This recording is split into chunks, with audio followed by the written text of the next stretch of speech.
नमस्कार, मैं हेमंत जायसवाल और आप देख रहे हैं खबर 24 न्यूज़। खास कार्यक्रम कलाम के सलाम में आपका स्वागत है। देश के पूर्व राष्ट्रपति एपीजे अब्दुल कलाम की आज 27 जुलाई को पुण्यतिथि है। भारत के 11वें राष्ट्रपति एपीजे अब्दुल कलाम को मिसाइल मैन भी कहा जाता है। इनका पूरा नाम अवुल पाकिर जैनुलाब्दीन अब्दुल कलाम था। परिचय देना जरूरी है क्या? हम सभी जानते हैं, मैं बात कर रहा हूँ दुनिया के महान साइंटिस्ट डॉक्टर एपीजे अब्दुल कलाम जी की, जिनकी बोली हुई हर एक बात दुनिया के लिए एक सीख है। लेकिन प्रेसिडेंट बनने का ये रास्ता इतना आसान उनके लिए नहीं था। एक मुस्लिम फैमिली से बिलोंग करने की वजह से उन्हें कई सारी मुश्किलों का सामना करना पड़ा, लेकिन इन मुश्किलों में उन्होंने अपने पंख फैलाकर सक्सेस की उड़ान भर के दिखाई। सिर्फ सक्सेस की नहीं तो इंडिया के कई मिसाइल्स और प्रोजेक्ट की उड़ान का भी वो कारण बन सके।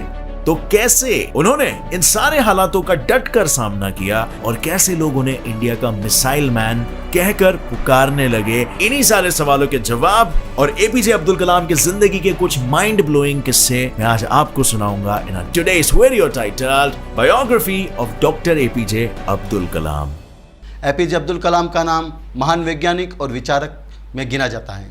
15 अक्टूबर 1931 को तमिलनाडु के रामेश्वर में जन्मे कलाम साहब का पूरा जीवन देश सेवा और मानवता को समर्पित रहा है। गरीबी में जन्मे अब्दुल कलाम रेलवे स्टेशन पर अखबार बेचा करते थे, लेकिन उन्होंने हिम्मत नहीं हारी। यही कारण है कि वह अपने सपनों को पूरा करने में सफल रहे। आज भी एपीजे अब्दुल कलाम लोगों के दिलों में जिंदा हैं। तो डालते हैं कलाम साहब की कुछ प्रेरणादायक जीवनी पर प्रकाश। If you want to shine like sun, first burn like sun।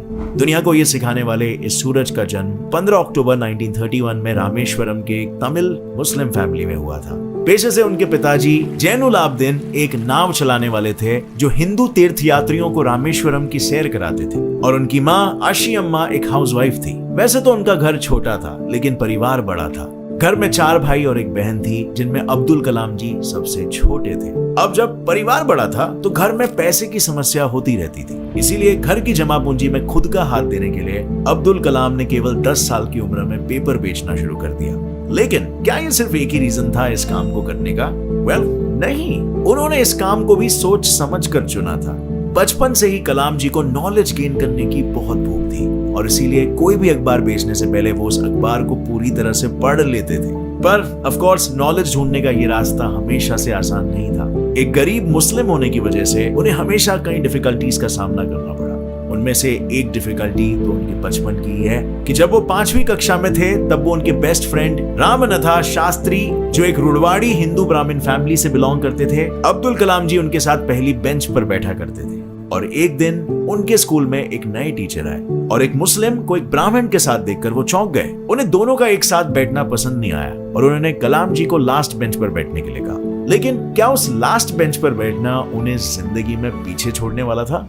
नहीं, क्योंकि उन्होंने ये ठान ली कि लास्ट बेंच पर बैठकर वो दुनिया को बदल कर दिखाएंगे। और शायद इसीलिए वो हमेशा कहते थे कि the best brains of the nation may actually be found on the last benches of the classroom. और ऐसे ही कई लाइफ लेसन्स जीते जी सीखकर अब्दुल कलाम आने वाली पीढ़ी के लिए छोड़ गए। लेकिन उनके लाइफ के ये लेसन्स और 2020 तक इंडिया को एक डेवलप्ड कंट्री बनाने का जो सपना था, वो आने वाली पीढ़ी कहीं ना कहीं भूल रही है। फ्रेंड्स, स्पेशली लास्ट बेंच पे बैठने वाले लोग, मैं आपको बताना चाहता हूँ अब्दुल कलाम के लाइफ की एक बहुत ही इंटरेस्टिंग कहानी। क्लास के उसी लास्ट बेंच पर बैठकर उन्होंने अपना एक गोल बनाया था, फाइटर पायलट बनाने का गोल। और ये गोल बना था उनके गुरु की वजह से। एक दिन उनके टीचर मिस्टर शिवा सुब्रमण्यम अय्यर उनकी कक्षा को चिड़िया कैसे उड़ती है वो सिखा रहे थे, लेकिन 25 मिनट तक समझाने के बाद भी किसी के पल्ले कुछ नहीं पड़ रहा था। और इस पर अय्यर जी ने एक सिंपल सा सोल्यूशन निकाला। अगर थियोरेटिकली किसी को ना समझे तो उन्हें प्रैक्टिकली दिखाना पड़ेगा। और बस यही था सोल्यूशन। स्कूल खत्म होने के बाद वो सारे बच्चों को पास ही के एक समुद्र किनारे ले गए और वहां उड़ते हुए पंछियों के लाइव डेमो दिखाकर उन्होंने बच्चों को चिड़ियों की टेल की पोजीशन से लेकर उनके पंखों की शेप तक सब कुछ समझाया। चिड़ियों की वो उड़ान कलाम जी के दिमाग में बैठ गई और उन्होंने तय कर लिया कि बड़े होकर वो फाइटर पायलट बनने जैसा बड़ा गोल हासिल करेंगे, क्योंकि उनका ये कहना था कि small aim is a crime, have a great aim. लेकिन अपना सपना पूरा करने की रेस में वो हार गए। वेल, हुआ ये कि अपने सपने को पूरा करने के लिए 1955 में उन्होंने मद्रास इंस्टीट्यूट ऑफ टेक्नोलॉजी में एरोस्पेस इंजीनियरिंग इस फील्ड में एडमिशन लिया। अब इंजीनियरिंग थी तो प्रोजेक्ट तो मिलेगा ही, सो उन्हें भी लो लेवल अटैक एयरक्राफ्ट बनाने का प्रोजेक्ट मिला। लेकिन सबमिशन के दिन जब उन्होंने अपना प्रोजेक्ट सबमिट किया तो प्रोफेसर को उनका ये मॉडल पसंद नहीं आया। उन्होंने कलाम जी को नया मॉडल बनाने के लिए कहा। अब अगर नया प्रोजेक्ट बनाना हो तो कम से कम 1 मंथ तो लगेगा ही। ये सोचकर कलाम जी ने प्रोफेसर से 1 महीने का समय मांगा। लेकिन क्या आज तक किसी की टीचर ने 1 महीने का समय दिया है? प्रोफेसर ने इतने समय के लिए साफ मना कर दिया और कहा कि 3 दिन है तुम्हारे पास, सिर्फ 3 दिन। मुझे नया मॉडल बना कर दो वरना अपनी स्कॉलरशिप भूल जाओ। ये सुनते ही कलाम जी के होश उड़ गए।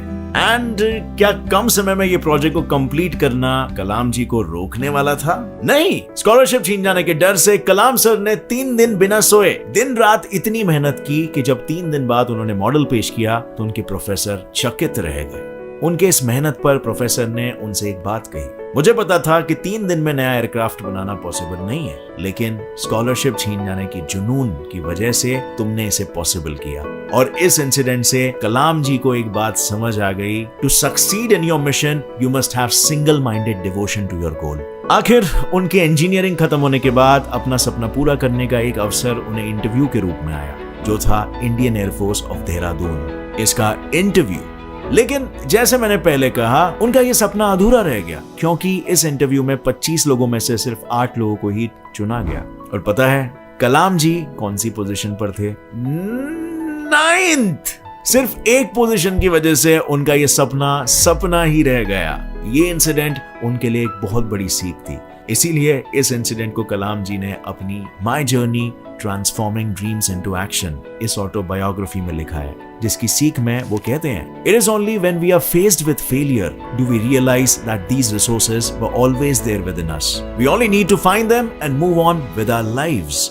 चाहे अपनी निजी उड़ान में वो पीछे रह गए हो, लेकिन उनके इस मंत्र की वजह से वो पूरे इंडिया को सक्सेस की उड़ान देने वाले थे। जब उनका इंडियन एयरफोर्स में सिलेक्शन नहीं हो पाया, तब उन्होंने 1958 में Defence Research and Development Organisation को ज्वाइन कर लिया। DRDO ज्वाइन करने के कुछ साल बाद ही उन्हें विक्रम साराभाई जी के Indian national committee for space research INCOSPAR में प्रमोट कर दिया गया, जहां पर उनका पहला मिशन था इंडिया के पहले रॉकेट की उड़ान भरना, क्योंकि उनका मानना था the country doesn't deserve anything less than success from us. वैसे तो ये रॉकेट केरला के थुम्बा गांव से लॉन्च होने वाला था, लेकिन शुरुआती स्टेज पर होने के कारण इनकोस्पार के पास ना कोई वर्कशॉप था, ना ही कोई रिसर्च फैसिलिटी। इस पर अब्दुल कलाम जी ने कहा, we should not give up and we should not allow the problem to defeat us. और फिर क्या था, उन्होंने थुम्बा गांव के एक पुराने चर्च को अपना वर्कशॉप बना लिया और उसी चर्च के बिशप के घर को अपना ऑफिस बना लिया। और आखिर में जैसे तैसे करके उन्होंने रॉकेट को पूरी तरह से बना लिया, लेकिन यहाँ पर उनकी मुश्किलें खत्म नहीं हुई। रॉकेट के पार्ट्स को लॉन्च पैड तक लेके जाने के लिए उनके पास कोई साधन नहीं था, तो उन्होंने सारे पार्ट्स बैलगाड़ी और साइकिल की मदद से लॉन्च पैड तक पहुंचाया। इतने मुश्किलों के बाद 21 नवंबर 1963 में इस रॉकेट को लॉन्च करके इंडिया ने स्पेस की तरफ अपना पहला कदम रखा। लेकिन जिस इंसिडेंट से एपीजे अब्दुल कलाम जी का नाम मिसाइल मैन पड़ा, वो एक सक्सेस नहीं, वो एक फेलियर था। साल 1969 में कलाम जी इसरो में इंडिया के पहले satellite project satellite launch vehicle SLV के प्रोजेक्ट डायरेक्टर थे। 10 साल के खून पसीने की मेहनत के बाद उन्होंने इस रॉकेट को खड़ा किया। प्रोजेक्ट के समय 1976 में कलाम जी के पिता की मौत हो गई और फिर भी वो अपने लक्ष्य से भटके नहीं। उन्होंने इस प्रोजेक्ट को निजी जिंदगी से ऊपर रखकर कंप्लीट किया। लेकिन जब अगस्त 1979 को इसे लॉन्च किया गया तो सेकेंड स्टेज में कुछ टेक्निकल इश्यूज की वजह से रॉकेट बंगाल की खाड़ी में गिर गया। अब जब प्रोजेक्ट फेल हो चुका था तो सारे लोग उन पर सवाल उठाने लगे। तब प्रोफेसर सतीश धवन, जो उस समय इसरो के चेयरमैन थे, उन्होंने इस फेलियर का पूरा श्रेय खुद पर ले लिया। उनके इस लीडरशिप की तारीफ करते हुए कलाम जी हमेशा कहते हैं, leader must have a vision and passion and not be afraid of any problem. Instead, he should know how to defeat it. Most importantly, he must work with integrity. Leader के इसी सीख को हथेली पर रखकर फेलियर के सिर्फ 1 साल बाद ही उन्होंने नए सैटेलाइट लॉन्चिंग व्हीकल SLV-3 का निर्माण किया। आखिर 18 जुलाई 1980 में उन्होंने SLV-3 से रोहिणी 1 सैटेलाइट को लॉन्च किया, जिससे India super exclusive club of space faring nations का 6th मेंबर बन गया। इस प्रोजेक्ट के बाद तो उन्होंने इंडिया के पहले इंटरमीडिएट रेंज बैलिस्टिक मिसाइल अग्नि और पृथ्वी जैसे कई प्रोजेक्ट्स को सक्सेसफुली कंप्लीट किया, जिनकी वजह से उन्हें 1981 में पद्म भूषण और 1990 में पद्म विभूषण इन पुरस्कारों से नवाजा गया। लेकिन जिस काम के लिए उन्हें 1997 में भारत रत्न से नवाजा गया था वो था पोखरण 2। पोखरण 2 एक ऐसा न्यूक्लियर बॉम्ब टेस्टिंग प्रोग्राम था जिसमें इंडिया ने CIA के सैटेलाइट्स को चकमा देकर हमारे न्यूक्लियर बॉम्ब को टेस्ट किया था। इस प्रोग्राम के प्रोजेक्ट चीफ कोऑर्डिनेटर थे डॉक्टर APJ अब्दुल कलाम, जिन्होंने जापान और USA के वार्निंग्स के बाद भी इस मिशन को चालू रखा बड़ी चतुराई से। अब आपने 3 इडियट्स का ये डायलॉग तो सुना ही होगा, सक्सेस के पीछे मत भागो, एक्सेलेंस का पीछा करो, सक्सेस झक मार के तुम्हारे पीछे आएगी। इसका बेस्ट एग्जाम्पल है APJ अब्दुल कलाम। 41 इयर्स तक भारत की सेवा करने के बाद जब 1999 में कलाम जी DRDO से रिटायर हुए, तब रिटायर होने के 3 साल बाद ही उनको भारत का प्रेसिडेंट बनने का प्रपोजल आया। अब ये हुआ कैसे? मैं आपको बताता हूँ। रिटायर होने के बाद 2001 में कलाम सर अन्ना यूनिवर्सिटी में पढ़ने लगे। एक दिन लेक्चर लेने के लिए जब वो यूनिवर्सिटी पहुंचे तो उन्हें एक कॉल आया जिस पर उन्हें कहा गया कि प्राइम मिनिस्टर आपसे बात करना चाहते हैं। पर ये कॉल कोई मजाक नहीं था, क्योंकि कॉल पर उनसे बात करने वाले शख्स थे अटल बिहारी वाजपेयी, जिन्होंने कॉल उठाते ही कलाम जी से कहा, आपके लिए हमारे पास एक इम्पोर्टेंट न्यूज है। हमें ऐसा लगता है कि भारत को आप जैसे राष्ट्रपति की सख्त जरूरत है।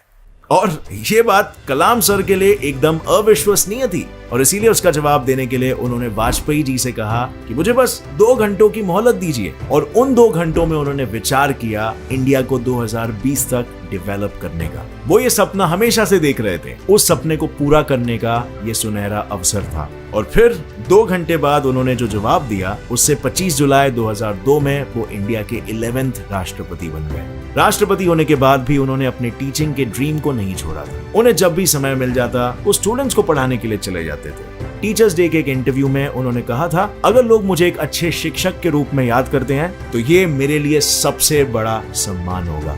उन्हें टीचिंग के प्रोफेशन से इतना लगाव था कि आखिर तक उन्होंने अपने इस प्रोफेशन का हाथ नहीं छोड़ा, क्योंकि 27 जुलाई 2015 के दिन जब हार्ट अटैक की वजह से वो गिर गए, तभी भी वो शिलोंग के इंडियन इंस्टीट्यूट ऑफ मैनेजमेंट में पढ़ाने के लिए ही आए थे।